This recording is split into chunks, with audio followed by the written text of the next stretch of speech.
everybody. Hi. Hello. Hi. Oh, shoot. You'd think after 4 years I would be better at starting a podcast. That's right, everybody. It is the 4th anniversary-ish show. And I'm very excited. I noticed very recently that we kind of started this network April 2021. And by we, I mean you and me. That's very exciting. I like that. I don't know how you feel about it, but I think it's pretty great. Some of you have been here from the very beginning, and that means the absolute world to me. Some of you are relatively new, and you know what? That's pretty great too. I love that. I love every single one of you that are here listening, and I'm very excited, but shouldn't I have a guest? Well, kind of. You see, I'm doing a one-man show, not necessarily as a filler, because I like to do these I do them at year ends, I do them at anniversaries, these shows where it's just me kind of like looking back, but I am in a way also buying time because for the 100th episode, numbered episode, because I've done episodes of the show that I don't necessarily count as numbered episodes. So for the 100th episode, I wanted to do something a little bit special, but the process with which to do that has been a lot more difficult than I thought. So through the process of trying to order that and organize it and to do the thing that I want to do, I was like, I might need a little bit of extra time. And I was trying to figure out how to do that, and then saw in my memories that we also were coming up on our 4-year anniversary of here, which sounds wrong. That doesn't sound right. 4 years? Doing this for 4 years? That can't. Did I get no longer wanted to work with by Sideshow 4 years ago? Yeah, I sure did. And that's exciting. A lot has happened. The country got worse somehow than when we were in the middle of a pandemic that could kill you. Now we elected people that could kill us, which is very exciting. I want to talk about a couple of things. This is going to be an hour. Could you imagine me talking for an hour? Anytime someone does a solo podcast or they talk for an hour, I'm always like, you must be the most focused, terrible person I could possibly imagine. I don't know how you could keep going for an hour. That seems insane.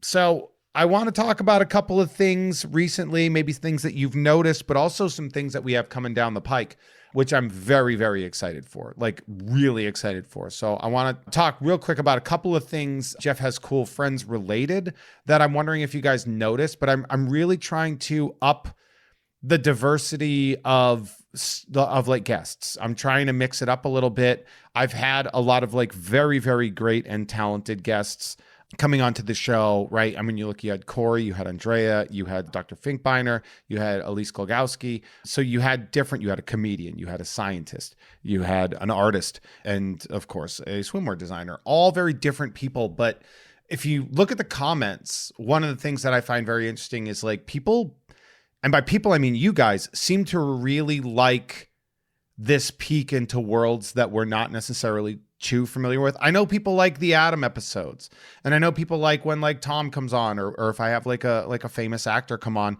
I understand like the need and desire to have that, but like I'm really loving, like I could have talked to Corey Casella about learning more about the swimwear design thing. Like I'm so fascinated by that. So I've been really enjoying doing that. You'll also notice that I have been trying actively to give more of a platform to women. And I'm trying actively as well to give a platform to more people of color. I'm just trying to diversify it up. The last thing the podcast space needs is just all white dudes all the time. And I did notice that, look, my social circle tends to focus on that. Sorry, I don't know. But and I noticed, I was like, oh, I got a kind of a lot of white guys in a row here. And while they are all valid and wonderful, talented men that I love working with, adore, and would, fight to the death for, I should be more cognizant of not having the same demographic as the guest every time. So I am trying to mix that up a little bit. And I hope you guys have noticed that. I really do. Another thing is, so far, other than the increase in price for rookie card tiers, I'm not changing any prices.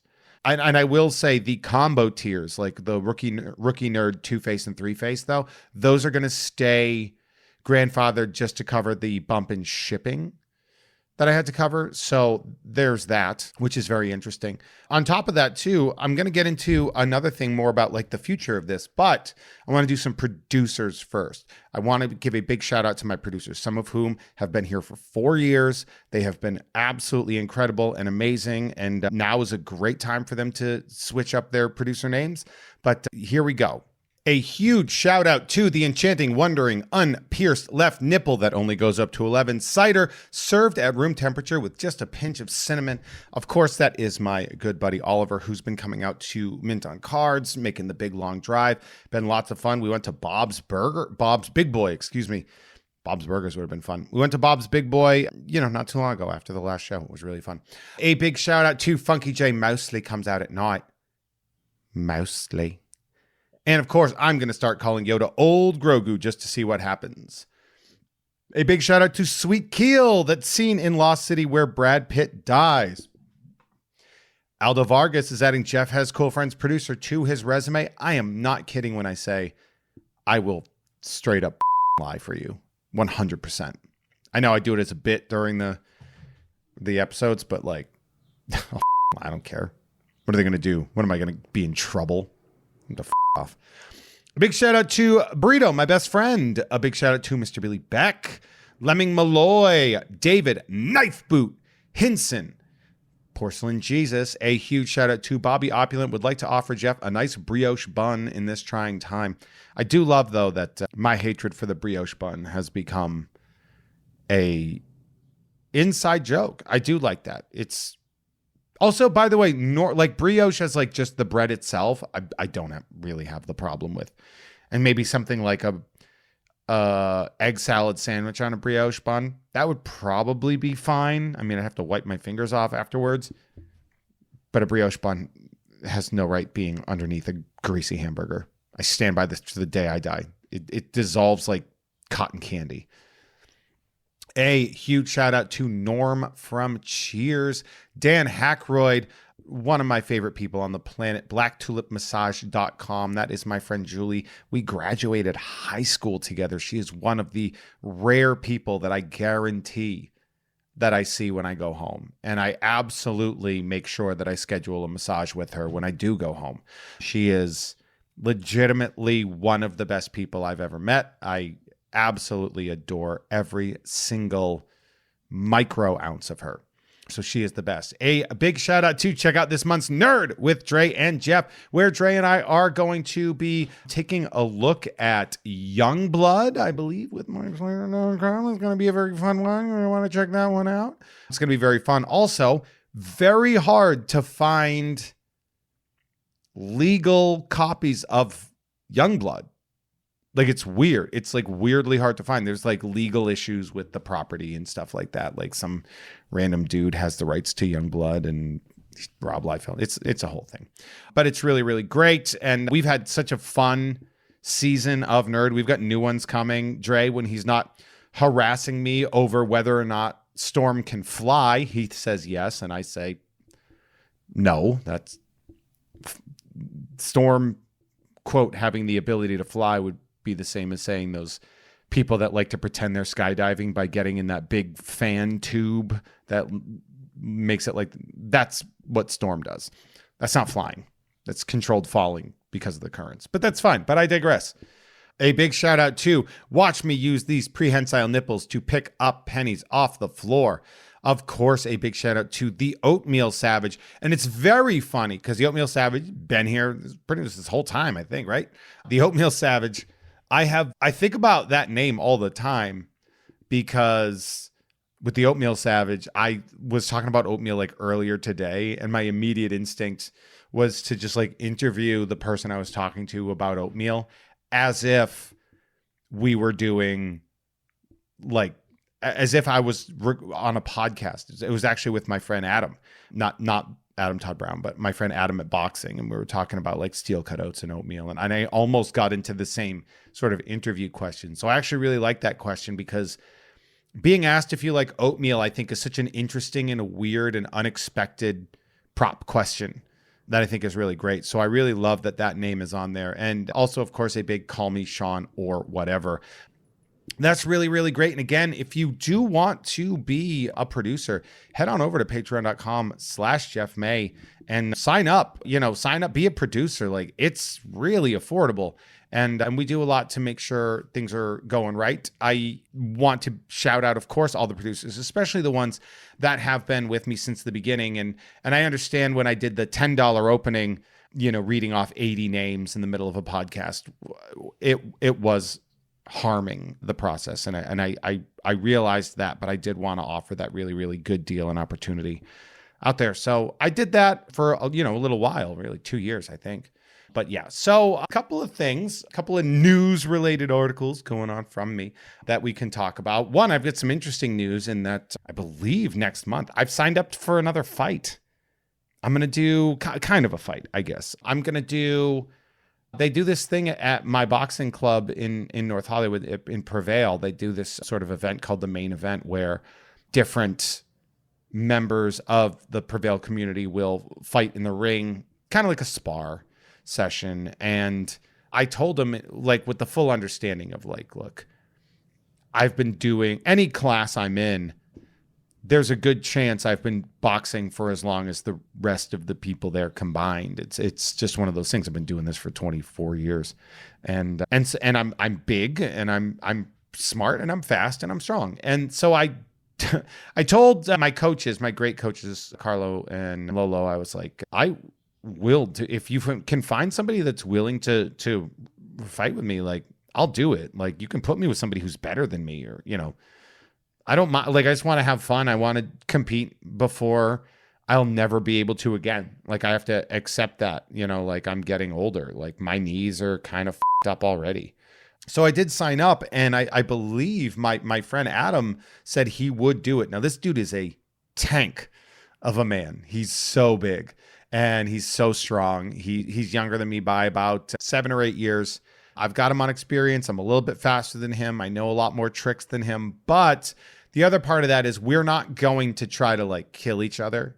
It'll be a lot more closer to, like, soft sparring, kind of almost like WWE kayfabe kind of stuff. Give everybody a good show. At least I'm thinking. He might try to clear me out, which would be interesting to see how I'd react to that. But yeah, that's going to be really, really fun. It is interesting because I've been helping him, like, learn some new tricks. I've been like, hey, like, here's how your jab can seem faster. It can look faster even if it's not fast by doing these tricks and stuff like that. And so I don't know if he's afraid that I'm going to, like, try to tank him or anything like that. So I've been having, like, conversations with him where I'm just like, I want you at your best, and I'm going to continue helping you level up and learn the tricks that I have learned to make this a better, more enjoyable experience for you and for me. Like, what if I win on points like, that's not the point of this. But I am getting back in the ring for the first time since 2011. I'm doing some form of competitive contact fighting that isn't just sparring at my gym. So that's really fun. I'm really excited about that. I'm a little bit trepidatious about my knee. Like, I'm obviously going to want to sort of get myself in a much better shape in the next month and a half. But I also fully recognize I don't want to blow out my left leg, which has been a real lately. I don't want to, like, ruin my left leg, because that's also something I've been thinking about a lot lately. Is, like, I was actually at dinner with Eric Barnes, who you've known from his episode, but also from the Monstores episode, that we were having dinner at the Coral Cafe, which is just, like, a nice little diner in Burbank. And I saw this, like, old man walk by, and this guy was walking, like, at a 90-degree angle, just an old guy, like, just ravaged by time. Like, he was just an old guy who just had, like, this is where his body was at this point in time. And I looked at this man and I thought, like, there's such a good chance that's going to be me someday. Like, if I live that long, like, you don't, it's very hard to maintain, like, a really great physical existence that long. I mean, I want to live a pain-free vertical life, but I sat there and I'm like, man, like, I need to enjoy my ability to be able-bodied because while, there's nothing wrong with not being fully able-bodied, but like while I am, I want to enjoy that so that when the situation arises where, my last boxing day was yesterday, there will be a day, and it might be a day that I'll never know is coming until it actually, I know it's coming, but I'll never know it happened until it's too late. Where like, I will have my last moment putting on boxing gloves. Like, and this thing that changed my life. Like I need to enjoy the ability to use my body the way that I can before it starts to fall apart. I'm a tall man in his 40s. Like, and I've also done a lot of work. Like I've worked my body so much that like it's been a little abused, not abused in like the chemical way or anything like that, but like I've done a lot of shit. And when you're tall like me and you have all these kind of joints just because of your height, like it does really start to hurt. It's why a lot of like professional basketball players get really roughed up in their later years. It's just, and I'm not, I'm 3 to 4 inches shorter than the shortest version of those guys usually. But so that's cool, right? I'm doing a fight. That's interesting. I'll let you know how it goes. Maybe it'll get recorded. I'll try to record it. And if I do record it, I'll put it up on here probably. I'll do something. Yeah, so we got that. I'm going to try to start doing more like giveaway stuff as well on here. Maybe get like I have a batch of hats still. I'm not sure what the hat issue is going to be in the future, primarily because of import tariffs. I don't know where my hats are being made, but I doubt they're being made in America. There's certainly no way that I would have been able to charge, $30 all inclusive for a made in America hat. That would be insane. But all right, so a couple of things beyond that I want to address. First and foremost, Kim is gone. UGFine is over. I'm very aware that it dropped April 1st, and I realized that after the fact. As we in the middle of recording, you hear me be like, I also am realizing what day this is dropping. Kim is gone off of the network, and I'm okay with it. We are still friendly and everything like that. You could probably tell, judging by the DMs I got, you can probably tell during the conversation that I'm really annoyed at it. And if I can be bluntly honest, and I've said this to her, so I even if this gets back to her, which if it does, it's weird, but whatever. Not a fan of being lied to about why a show was ending. If you're like, I don't think the show is good for my mental health and I want to leave. Like, I would have respected the shit out of that. But being told, like, I've got too many irons in the fire, I'm like, you've picked up other shows after this show. So that part was annoying to me because, to be 100% honest, and I don't equate this behavior to Kim herself, but that, or this adjective, but like that kind of a thing. It's a very Los Angeles way. I'm much more direct in that, where if I don't want to do something, I'm like, hey man, I don't want to do this anymore. I don't like it. It doesn't make me feel good. I don't like people like coming up with a reason for you not to hate them as to why they're ending something. And instead they end up making it kind of worse. So I am openly annoyed at that. That's not something that I necessarily want to hide. I don't feel like hiding it. It's not worth it. I was very annoyed at that for a couple of reasons, but like the main reason was like you guys. Because I was like, well, look, like I have the show, but like this was part of an incentive to keep people here. And I was like, so I need, but like the good news is immediately I knew what to do. And I'm very excited about the next project, because UGFine will continue, not with that name, because that name was because she harassed me to do a podcast forever and I finally agreed. So that's another reason I don't mind leaving. But I was like, I need to find another woman with a Patreon. That's the important, like I want to make it mutually exclusive. I don't want a co-host that's just going to show up on my network and be a part of that network. While I love that, I want that co-host to be a part of my network, but to also get something out of it. So the best way to do that is to find a woman with a Patreon. And boy, did I, because I found it hit me very quickly. And especially if you listened to the episode and saw how smoothly it went, I immediately texted Andrea Gazzetta and was like, hey, we had really great on mic chemistry. Do you want to do a Patreon co-exclusive show where we both do like, and she was like, this is I want, there's nothing more I want. Like, she was so into it. She's like, I want this so bad. And I think that's really, really great. It's also going to be, I think, really fun because I know Andrea, but we're not super close. I really like the idea of us sort of growing that friendship. That's really exciting. Like, I think that's cool as shit.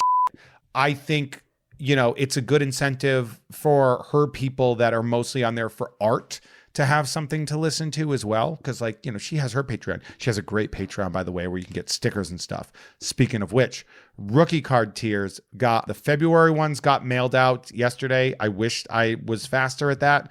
March was a crazy month. But with the amazing Dre coming out and helping me work on the studio here, it definitely, like, that whole weekend would have been the weekend I would have been putting everything together. And so basically everything got a little pushed, but I now have a space to work on those where I'm not hunched over the way I was before. So, like, my back is already a lot nicer than the way I was putting the packages together. So that's actually, like, really nice. Dre seemed really concerned about that. He seemed like super, super concerned that I was like leaning over, and like the way I looked like the way he kind of described it, it's like I looked like a giraffe drinking on the Serengeti, like wide legs, like leaning my dumb, stupid neck over to get these packages thrown together. So I did. And every package this month did come with an Andrea Gazzetta sticker. The March packages will be getting a Ron Lim autograph card coming in. So it's one of those scenarios where I'm trying to like stuff these things in, because while I'm loving doing the breaks and I love doing that, I also love having little incentives and rewards on top of just the stuff I break, like a little extra. So that's really cool. For new members, I throw in as many of the old Jeff Has Cold Friends stickers and stuff that I can. So like whatever I have left over, they go to new ones. So like new people that have signed up are also getting like trickling in stickers from years past. Still kind of looking for a sticker. If only there was a version of Sticker Mule that wasn't super into fascism, because Sticker Mule had deals that were incredible, and every sticker site that everybody has sent me to has always been just like every order would be like $26 more. And so I don't know what the deal is with that. I don't know if Sticker Mule was doing an unethical business to make it so cheap. I've had to change the whatchamacallits there. Why am I blanking? Oh, like the type of envelopes I use. I used to get those like branded envelopes, and those were super cool. But that's Sticker Mule, and those guys. Honestly, like those guys. I have no interest in putting money into their pocket. And if that means that I don't get a little cartoon drawing of me on the envelope, I don't give a shit. That guy. I hope he falls in the tub. I hope he breaks his hip.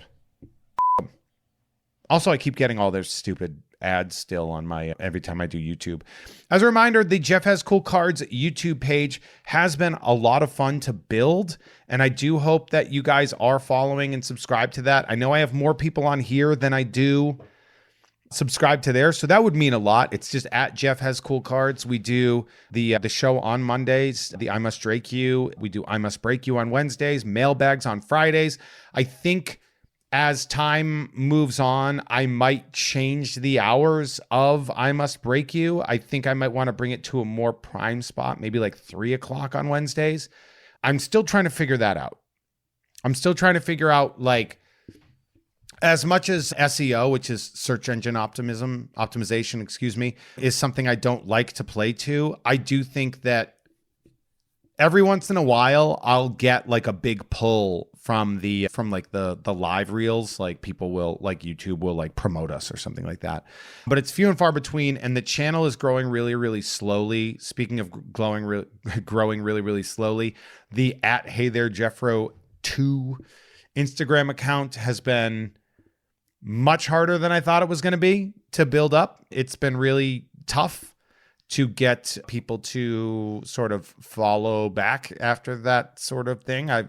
Obviously, the first couple of days, I got an influx of the people refollowing. I got some texts saying somebody's pretending to be me, and then I had to be like, no, that's me. Meta accused me of trying to sell sex, which I'm not bold enough to do. And then when I appealed it, they said no. But like, that's been really hard. So like, if you're on Instagram at Hey There Jeff Rowe and then the number 2, that would be cool. That would be super cool. Mint on Card's been going great. Now, another show that I want to announce, and we're still trying to figure out the logistics of it. It's going to be probably like a monthly, sort of like breakdown. But through the conversation I've had with Tom Ryman and Logan Trent, I think the three of us are obviously super, super tight. It's like the only group chat I'm a part of. But we're going to do a Marvel Snap podcast together. And I'm not sure where we're going to put it. I'll figure it out. That's totally fine. I'll talk to Tom sooner about like where we'll put it. Like if it's going to be like, it goes up on Gamefully and it goes up here. If we create our own monthly free feed. And even if there is a free feed where we do that, like I might just, we might upload our episodes onto the Patreon as well. I'm not 100% sure, but that's definitely something that I'm very excited to do. Like just being able to talk to Tom and Logan for like an hour at the end of the month or whatever. That's pretty rad, which means I might have like on the 1st of the month or like right early or like the 31st and then the 1st, you might get really big offerings there in a row. So like, I think that's really cool. I don't know about you guys, but I like the idea of sort of having another reason for people to listen, another thing to give you. What I'm trying to do, especially in the wake of the way the economy might be going, is I'm trying to make sure that you guys understand how much value I'm trying to give you here.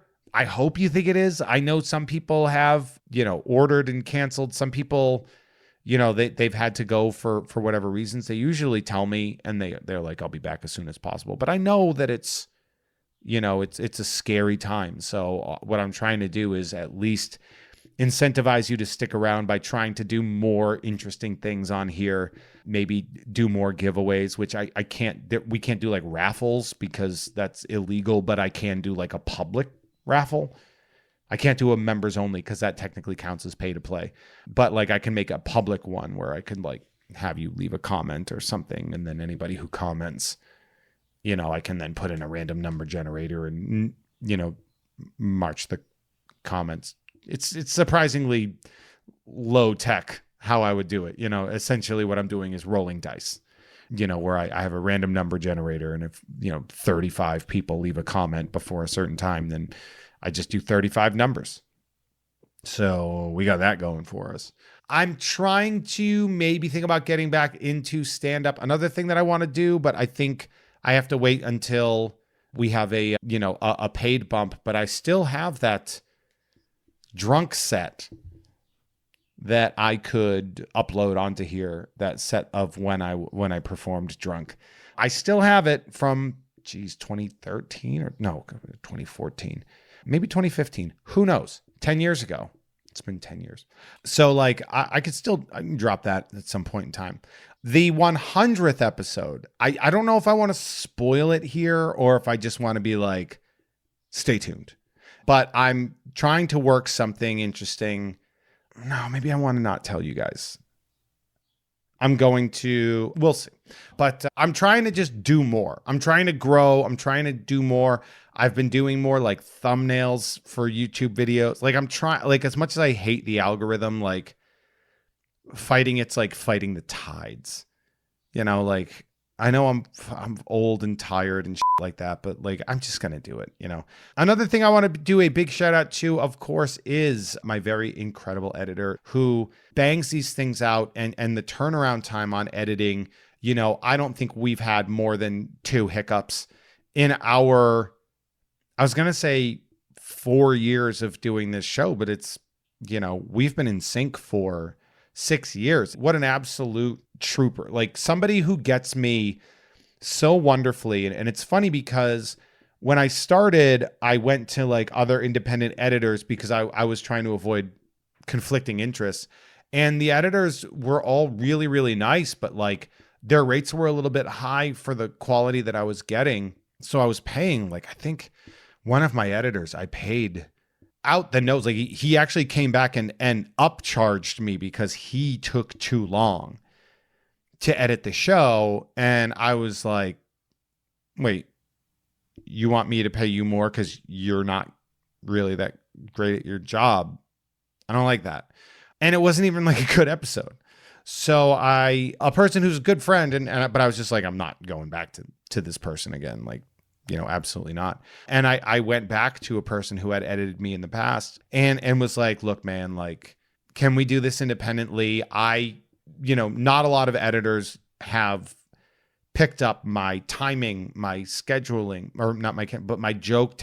Like a lot of times with editing podcasts, and this is something that's important, like a joke, like a lot of a joke is timing. And so if you, for example, are doing like an AI edit where, like all gaps are removed, then what happens is sometimes you lose the poignancy of a joke. And I think Sam does a very good job of like knowing exactly what parts are incidental gaps that can be deleted and what are left in for effect, for artistic effect. That's so rare to get somebody that works in sync with you so well. And I do my best to make sure that I treat them well as well. So a huge shout out, like and I know I shout him out every once in a while on the show, but like, what an amazing partner that I get to work with on here. And I do hope that as he is listening to this editing, he knows just how much I appreciate him, even though he tries to get me to date women that are a little bit younger than me. That girl ghosted me, by the way. That's weird. That's a message just to Sam. He can edit that out if you want, but you guys can hear it. I ended up getting connected with a younger woman, and it's not normally what I go for, but as it was rightfully put to me, how's that going for you as far as dating women that I deem to be more age appropriate? And I was like, you know what? That's a fair point. I'll give it a try. And then I guys got like straight, like a person expressed interest and then ghosted the shit out of me. And I was like, that's fine. That's the weirdest thing that happened. It's very funny. This is real stream of consciousness right now, but that's just where I am in my life at this point in time. Stream of consciousness. If you're wondering about my interactions with cool friends, well, I did just see last night, actually, my good friend Dave Perillo, who's an earlier guest of the show. He has done the cartoon Jeff that you're so familiar with on my social media and on here. He is the artist. He is also an artist for the Wonderground Gallery at Disney. So he does a lot of the signings in Florida and California. And so he's one of these guys that like, I will drop everything to find time for them when they're in town. So I did see him yesterday. That was really exciting. We played some pinball and we ate at Downtown Disney, and I made him keep his sign up while we were eating. And everyone was just kind of looking at him like, what's going on? Is this artist signing in this Mexican restaurant in the middle of Downtown Disney? And the answer is yes. Here's the part now where I do this every once in a while. I do like apologize ahead of time. The Instagram thing has actually made booking things really hard. I know that sounds silly, but like some of my friends have such large followings, and we're casual friends. We're not people that text every day, where it's so hard. Like they won't, like Steve Agee, like I was going to have him on the show. I lost that Instagram thing. He hasn't noticed that I got a new Instagram because he's a huge account and people interact with him all the time and he gets followers all the time. So he probably just didn't notice that, which is, I think, really interesting, but really frustrating. But I do want to know what you guys would like, right? Like I'm not a person who's like super rigid. I know what I like to do, right? The point of the show of Jeff Has Cool Friends, right? Not just the network, but the point of Jeff Has Cool Friends is I want to introduce you to or go deeper to somebody you already know. I want these people to be seen and heard by you, meaning I think they're really interesting. And I lament certain things all the time. I know what episodes are my least listened to, and I think it's pretty clear why. I get it. Like sometimes it'll be like just a straight up not famous person, or like a non-famous artist, or a football player that I used to have and I see it and I'm like, yeah, but it's a good episode. Like, I think you should. So like, what can I do to make sure that like pretty much everyone on this network is going to listen to an episode? Like, what things could I do? I've started incorporating more games into the bonus material. I feel like that's been helping. But what can I do? Like, what would help me sort of want you guys to stick around? And that's my question to you. I want to add to like how eternally grateful I am for all of you. And I appreciate that you giving me the patience of saying like, yeah, we'll take your little solo episode, for now, but I think the payoff will be really good. So 2 weeks from now, I think I should have some really good payoff on here. So yeah, so feel free to let me know. A couple of things to push before I take off. Number one, do yourselves a favor. Buy flowers for yourself or someone else. I was talking about that yesterday on Instagram. Buy flowers. Flowers are great. And especially straight men, especially single straight men, buy flowers for yourself and spruce up your place. I'm telling you, no smarter way to do it. Like, it's absolutely great. And spoiler alert, if you have a lady and she comes to your place and sees that you have flowers in your house, it is a massive turn on. Trust me on this one. But just more importantly, like, be kind. The world is starting to really get insane. And so just do your best to know when to turn off the news and to recenter yourself and to not get obliteratingly angry, because it's so easy to do that. And it's so easy to up your own life by worrying about all the stuff that's going on. Human beings weren't made to consume all of this information, right? We're not made to know everything that's happening in the world. So because we've done that, it is up our brains. So just be aware, be awake, know what's happening, but dwelling at all times is a recipe for disaster that I don't want to have happen. So please take care of yourselves. Please take care of each other. Sorry, I stole that from Jerry Springer. I love you, and I truly mean that. It means the world to me that you're here. I am going to be compiling a banger of a 100th numbered episode. So this is really, I'm not counting this as a number. This is just like a Jeff Has Cool Friends. It's sorry to editor Sam here. That episode's might be a little bit more work, and it might be it's going to cost me, but I'm okay with that. I'm excited for it. All right, guys, I'm super, super excited to have you here. And I hope you stick around. Rookie card tiers, if you guys want to bump them, I would do that within the next couple of days. I'm probably going to up the price of those tiers by like $5 to cover the shipping. Cause when I changed the rookie card tiers price, I didn't change the other ones. Everybody who has prepaid will be grandfathered in. So anybody who's already stuck to it will be grandfathered. I think cause like the rookie card tier is 40 right now. And I think rookie nerd is only like 42.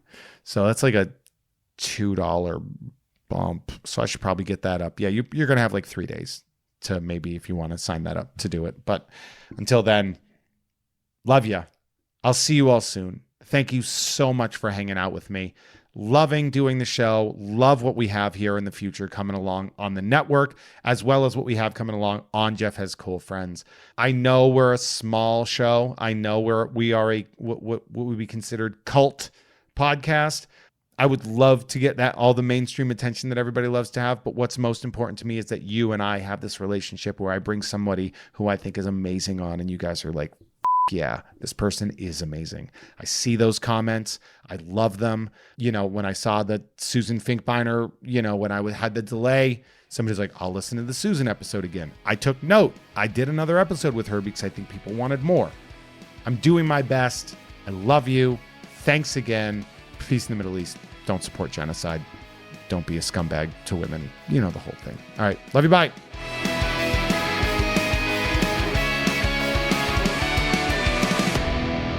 Hey everyone, our artwork is created by Justin T. Brown, who can be found at Artness by Justin Brown on Instagram, as well as artnessbyjustinbrown.com. That dope music you heard is by Troy Nababon, available at Troy Nababon on Instagram as well as at troynababon.com.